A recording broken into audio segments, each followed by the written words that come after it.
अल्हम्दुलिल्लाह अल्हम्दुलिल्लाहिल्लज़ी खलक़ल मौत वल हयात वल अर्दीन वस समावात वस्सलातु वस्सलामु अला साहिबिल मौजज़ाति वल कमालात मंबइल बरकाति वल हसनात अम्मा बाद फ़अऊज़ु बिल्लाहि मिनश शैतानिर रजीम बिस्मिल्लाहिर रहमानिर रहीम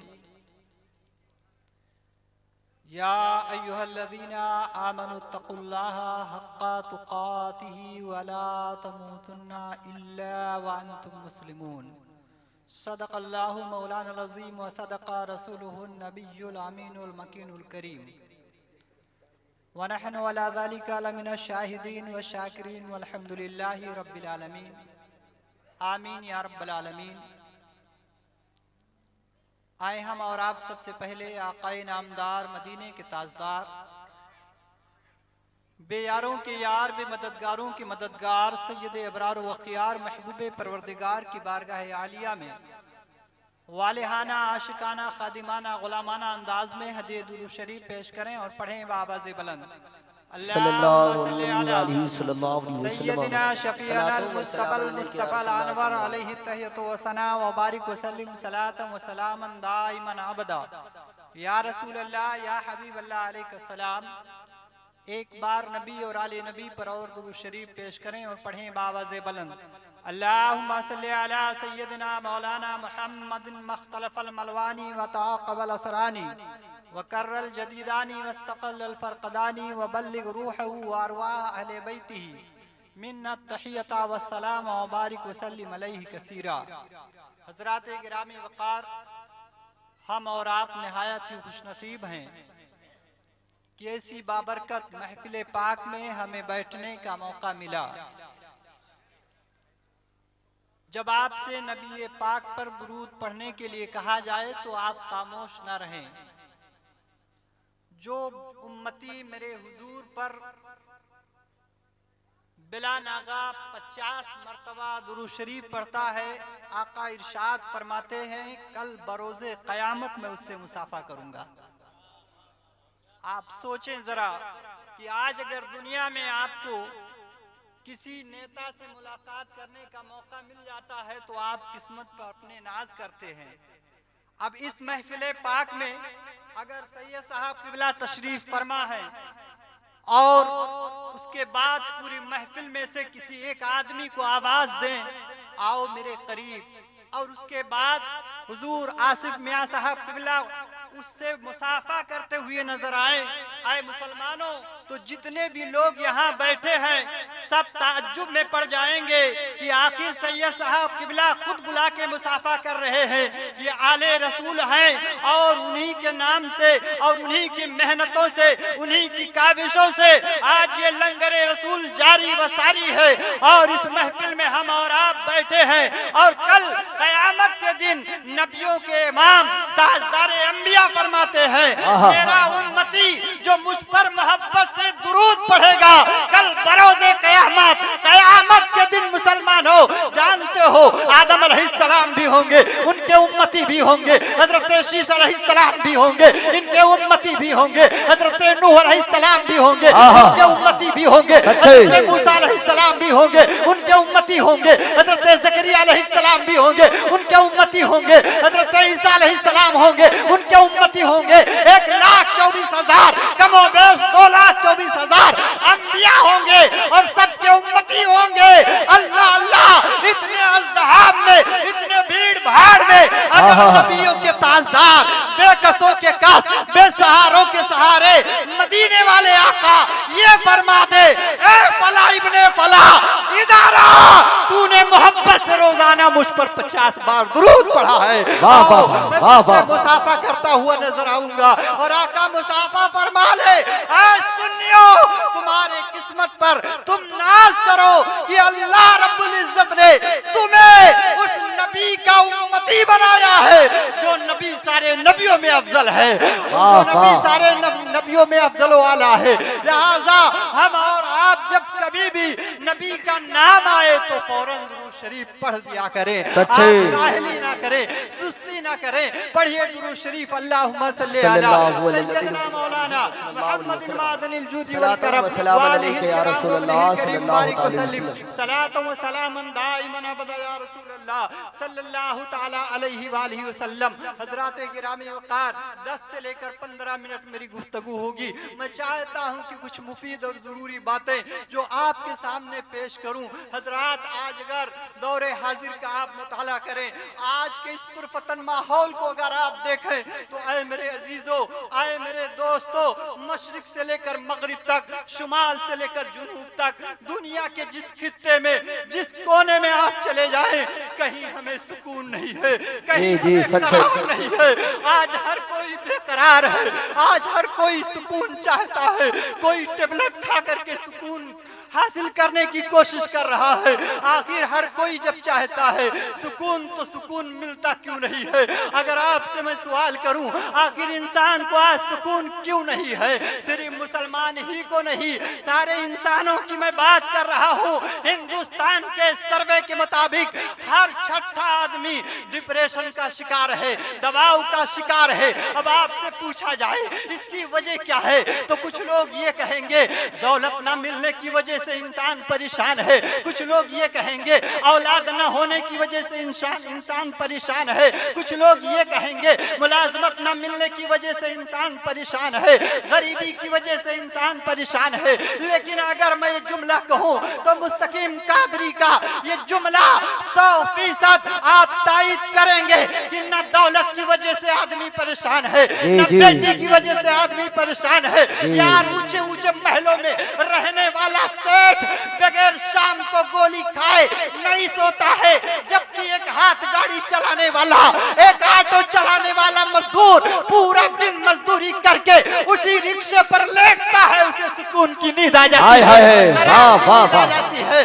और आज तुम अगर ये कहो कि बेटी की शादी ना होने की वजह से आदमी बेसुकून और बेकरार है, तो मैंने देखा है कि जितने सुकून के साथ जिंदगी गरीब घर की बच्चे गुजारती है, एक अमीर बाप जो है अपनी बेटी को न जाने कितने लाख का जहेज देकर भी वो रुखसत करता है, मगर उसकी बेटी को सुकून नहीं है। तो आखिर सुकून कैसे होगा? क्यों आज हम और आप बेसुकूनी की जिंदगी गुजार रहे हैं? तो उसकी वजह क्या है आपसे मैं बताना चाहता हूँ। आपको ये एक मिसाल देकर समझाना चाहता हूँ। अगर आपकी बीवी आपको खाना दे किसी बर्तन में, बगैर साफ किए हुए बर्तन में आपकी बीवी मुर्ग मुसल्लम रख के आपको पेश करे, आप उस पर नाराज हो जाएंगे और कहेंगे शरीक हयात, तुम्हें मालूम है ना कि मुझे गंदगी से कितनी नफरत है, तुमने इस बर्तन को साफ नहीं किया और उसमें तुमने जो है खाना मुझे दे दिया। अरे घास के पत्ते पे भी अगर तू ये खाना दे देती तो मैं खा लेता, मगर तूने गंदे बर्तन में दे करके मेरे दिल को जो है ठेस पहुंचाया है। अजीजों, अगर आप किसी पार्टी में जाते हो, आपका कपड़ा गंदा हो जाए, आपका दिल मुतमईन नहीं रहता जब तक आप अपने कपड़े को बदल नहीं देते हैं। अब मुस्तकीम कादरी के जुमले को सुनो। आज गुनाहों की वजह से हमारे हाथ गंदे हो चुके हैं, आज गुनाहों की वजह से सच्चे गंदी हो चुकी है, आज गुनाहों की वजह से हमारी आंखें गंदी हो चुकी है, आज गुनाहों की वजह से हमारे पैर गंदे हो चुके हैं, आज गुनाहों की वजह से हमारा दिमाग गंदा हो चुका है। फिर हमारे दिल को सुकून कहाँ होगा? हमारे दिल को करार कहाँ होगा? अगर तुम सुकून चाहते हो तो गुनाहों से तौबा करो और खुदा के उस लाराइब किताब का मुताला करो। मोबाइल देखकर तुम्हें सुकून नहीं मिलेगा। अल्लाह फरमाता है, एक दुनिया वालों, अगर तुम सुकून चाहते हो तो मेरे किताब का मुताला करो।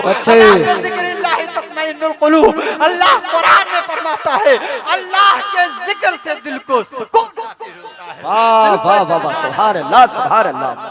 सच्चे न ताअत से, न दौलत से, न घर आबाद करने से तसल्ली दिल को होती है, खुदा को याद करने से।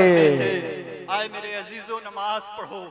जब तक तुम अल्लाह से अपने रिश्ते को जोड़ के रखे थे, तो जब तुम किसी भी मुसीबतों में गिरफ्तार होते थे तो तुम अपने हाथों को उठाते थे बारगाह मौला में।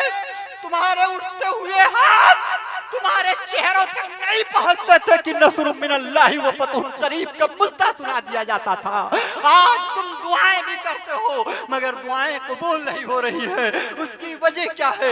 आज हम गुनाहों में मुलविस हैं, आज हम गुनाहों की तरफ हमारे कदम बढ़ रहे हैं। आज अपने घर का आप मुहासबा करें, आप जायजा लें। 10 मिनट से लेकर 15 मिनट के अंदर मैं अपनी गुफ्तगू खत्म कर दूंगा। आप अपने घर का जायजा लो। 100% में 80% लोगों के घर का ये हाल है। आप अपने बच्चों से पूछो, बेटा आज तुमने दुरूद शरीफ पढ़ा कि नहीं पढ़ा, आज तुमने कलमा पढ़ा कि नहीं पढ़ा। आपके बच्चे जवाब ना में देंगे। और आप अगर ये पूछो अपनी बीवी से, ए मेरी शरीके हयात क्या तूने आज कुरान शरीफ पढ़ा है? ऐ मेरी बहन क्या तूने कुरान पढ़ा है? ऐ मेरी बेटी क्या तूने कुरान पढ़ा है? ऐ मेरे बच्चों क्या तुमने कुरान पढ़ा है? जवाब ना में होगा। मगर ये पूछ लो, ऐ बेटे आज कोई मोबाइल देखा कि नहीं देखा? बीवी भी कहेगी मैंने देखी है, बहन भी कहेगी मैंने देखी है, आपकी बच्चियां भी कहेंगी मैंने मोबाइल जरूर देखा है। ऐ मुसलमानों बताओ आज हम कितना पीछे इस्लाम से हो चुके हैं। आज हक तो गुजर जाता है, तुम्हें तौफीक नहीं होती कुरान मुकद्दस की तिलावत की, तो आज दलील तुम नहीं होगे, रुसवा तुम नहीं होगे, तो फिर कौन होगा?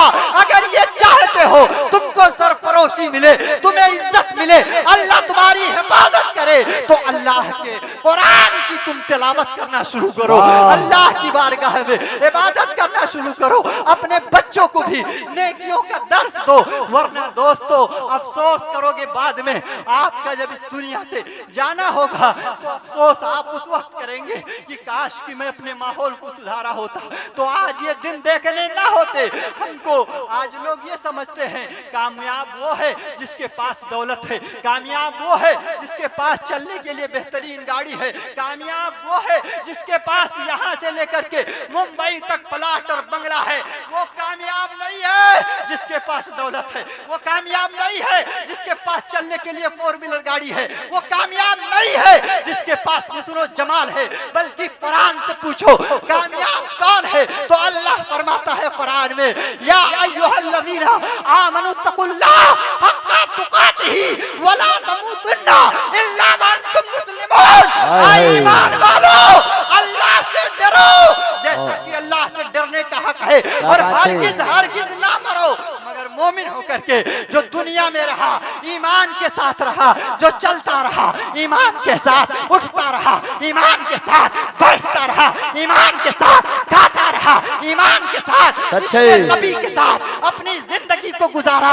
और जब वो बंदा जो नमाजें पढ़ता है, जो बंदा नबी पर कसरत से दुरूद पढ़ता है, आले रसूल से मोहब्बत करता है, सच्ची अकीदत और मोहब्बत करता है, जब वो दुनिया से मरता है तो उसका चेहरा देखने के बाद लोग ये नहीं कहते हैं ये मरा हुआ है, बल्कि ये कहने पर मजबूर हो जाते हैं ऐसा लगता है ये मुस्कुरा रहा है, ऐसा लगता है ये मुस्कुरा रहा है। और आला हजरत की ज़बानी दुनिया से मर के जाओ तो ये पैगाम देते हुए जाओ, क्या उन्हें जाना, उन्हें जाना, उन्हें माना, उन्हें माना, ना रखा गैर से काम, लिल्लाहिल हम्दु में दुनिया से मुसलमान। नारे तकबीर, नारे रिसालत, उर्से मुकद्दस हज़रत अल्लामा मुस्तकीम अहमद साहब किबला, नारे तकबीर, नारे रिसालत, जिंदाबाद जिंदाबाद। आखिरी पैगाम देकर के मैं अपनी बात खत्म कर दूंगा।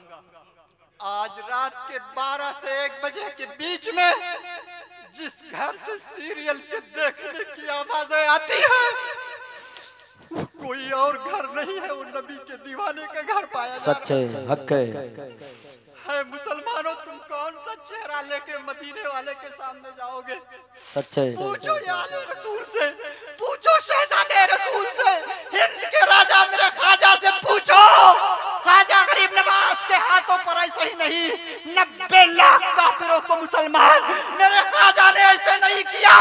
ख्वाजा गरीब नवाज की सिर्फ एक सुन्नत छूट गई थी, 40 साल तक मेरे ख्वाजा रोते रहे। अल्लाह 40 साल तक मेरे ख्वाजा रोते करते रहे और अपने इसी घुटने के बीच में अपने सर को रख करके ज़ारों कतार 40 साल तक रोए। अपने सर को मेरे ख्वाजा ने आसमान की तरफ कभी नहीं किया 40 साल तक। बाबा कुतुबुद्दीन बख्तियार काकी ने पूछा था, ऐ मेरे पीरो मुर्शिद ये बताइए आप इस तरीके से कब से रो रहे हैं? कहा 40 साल से रो रहा हूँ। कहा क्यों रो रहे हो? कहा बाबा कुतुब बात ये है, एक बार मैं सफर में जा रहा था, असर की नमाज का वक्त था, करीब खत्म होने के मैं उतरा और उतरने के बाद वजू किया तो जल्दी जल्दी वजू करने में मेरे नाना की एक सुन्नत मुझसे छूट गई। वो सुन्नत क्या थी? उंगलियों में खिलाल करना। इबादत में मुझे लज्जत न मिली। अब उसके बाद मैंने जब बारगाह मौला में अर्ज किया, मौला गरीब नवाज मोइनुद्दीन को आज इबादत में लज्जत क्यों नहीं मिल रही है? तो दिल में ये बात, ये जवाब मेरे पहुंचा क्या कि मोइनुद्दीन आज तूने अपने नाना की एक सुन्नत छोड़ दिया है, तेरी इबादत में इसलिए लज्जत नहीं है। आए मुसलमानों सोचो जरा, जब ख्वाजा गरीब नवाज की एक सुन्नत छूटी तो 40 साल तक रोए। आज पांचों नमाजें तुम्हारी खत्म है तो गुल किए बैठे हैं, ना बीवी नमाज पढ़े, ना बच्चे नमाज पढ़े, ना माँ नमाज पढ़े, ना 80 साल का बुढ़ा नमाज पढ़े जो कब्र में अपने पाँव को लटकाए हुए है। बताओ आज हम तरक्की कहां से कर पाएंगे? आज हमको कामयाबी कहां से मिल पाएगी? लिहाजा जरूरत इस बात की है कि आप अल्लाह उसके रसूल को राजी करो, गुनाहों से तौबा करो, अपने घर को एक इस्लामी माहौल बनाओ और इस तरीके से जिंदगी गुजार के जाओ कि रात के 12-12, 1-1 बजे तक पिक्चर न देखो, न तुम्हारी बच्चियां देखें, न तुम्हारी बीवियां देखें। अगर देख रही हो तो उनको नबी का ये पैगाम सुनाओ कि हम वो है कि मैं सो जाऊं या मुस्तफा कहते कहते, मैं सो जाऊं या मुस्तफा कहते कहते, खुले आँख सल्ले अला कहते कहते, खुले आँख सल्ले अला कहते कहते। आज हमारा जवान पबजी में मुब्तला है, आज हमारा जवान गेम में परेशान है। रात के 1-1 बजे तक मेरे जवान गेम खेलते हैं, सबसे आवारा किस्म के। अगर कोई लौंडे हैं तो कोई और नहीं, ये हमारे मेरे भाई पाए जा रहे हैं। आए मेरे भाइयों, इसका जवाब कल क़यामत के दिन तुम्हें देना पड़ेगा। मेरे आका एक बार गुजर रहे थे, देखा चंद सहाबा हंस रहे थे, मेरे आका सवारी से उतर पड़े। उतरने के बाद फरमाते हैं, लज्जतों को तोड़ने वाली मौत को अगर याद करते ना तो रोते ज्यादा हंसते कम। नबी किसको तंबीह कर रहे हैं बताओ? जिनकी फजर की नमाज नहीं छूटी, जिनकी ज़ोहर की नमाज नहीं छूटी, जिनकी असर और मगरिब और इशा नहीं छूटी, जो नबी के साथ जंग बद्र में भी थे, जो नबी के साथ जंग उहद में भी थे, जो नबी के साथ हमेशा कुर्बानी दिए और नबी के नाम पर अपना तन मन धन कुर्बान करके ये पैगाम दिया कि उन्हें जाना, उन्हें माना, न रखा गैर से काम। लिल्लाहिल हम्द, मैं दुनिया से मुसलमान गया। उन सहाबा पे आका नाराज हो गए। क्या वो गेम खेल रहे थे माज़अल्लाह? क्या वो मोबाइल पर बिजी थे माज़अल्लाह? नहीं, सिर्फ हंस रहे थे। इसलिए आका फरमाते हैं, लज्जतों को तोड़ने वाली मौत को अगर याद करते ना तो हंसते कम रोते ज्यादा। आज तो मोबाइल पर गेम खेलते हो, सोचते हो नबी नहीं देख रहे हैं, सोचते हो अल्लाह नहीं देख रहा है और आप गुनाहों पे गुनाह करते जा रहे हो। ये समझते हो कि मेरी पकड़ नहीं होगी। कुरान उठाओ, देखो अल्लाह फरमाता है, इन्ना बतशा रब्बिका लशदीद, सच्चे तेरे रब की पकड़ बहुत सख्त है। आज तो लोग सोचते हैं कि मैं नहीं जन्नत में जाऊंगा तो कौन जाएगा? अगर ऐसा ही होता, चौराहों पर आराम खोरी करने वाला, गेम खेलने वाला और लड़कियों के ऊपर गंदी नजरें रखने वाला अगर जन्नत में जाता तो कुरान में मेरा मौला ये ना फरमाता, इन्नल अबरारा लफी नईम व इन्नल फुज्जारा लफी जहीम। जो नेक लोग होंगे वही जन्नत में जाएंगे और जो बुरे होंगे वो जहन्नम का ईंधन बनते हुए नजर आएंगे। लिहाजा अल्लाह से डरो और अपने बाल बच्चों को, अपने घर को संभालो, अपने बच्चों को दीन का पैगाम दो, सच है। वरना कल क़यामत के दिन सख्त रुसवाई तुम्हें होगी। अल्लाह की बारगाह में मेरी यही दुआ है, ए मेरे पाक परवरदिगार आलम, ए मेरे रब्बुल आलमीन, मेरे दिल की हसरत थी कि मैं तेरे पैगाम को तेरे बंदों तक पहुंचाऊं, मैंने पहुंचा दिया है। मौला इनके दिलों में डालना, असर डालना मौला तेरा काम है। ए मेरे पाक परवरदिगार आलम, मुझसे बोलने में जो गलती हुई हो तो सबको मैं गवाह बनाकर तेरी पाक बारगाह में मैं तौबा कर रहा हूँ मेरे मालिक। अस्तगफिरुल्लाह रब्बी मिन कुल्ली ज़ंबि व अतूबु इलैह। मौला इन बातों पर सबसे पहले मुझे, मेरे घर वालों को अमल करने की तौफीक अता फरमा, उसके बाद मेरे सारे भाइयों को, मेरी माओ को, मेरी बहनों को अमल करने की तौफीक अता फरमा। ला इलाहा इल्लल्लाह मुहम्मदुर रसूलुल्लाह सल्लल्लाहु तआला अलैहि वसल्लम। अस्सलामु अलैकुम व रहमतुल्लाहि तआला व बरकातहू।